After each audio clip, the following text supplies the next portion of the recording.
Our master, Guru Rinpoche, and the mantra are inseparable. So when we utter the name of the Guru by reciting the mantra, it's as if we are calling out repeatedly to someone who simply cannot fail to reply. The Guru cannot but turn his compassion towards us, and so, if we pray one-pointedly like this, there is absolutely no doubt that Guru Rinpoche will come at once to grant us his blessings.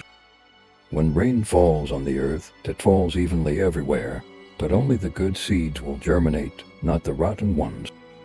In the same manner, the compassion of Guru Rinpoche is unbiased.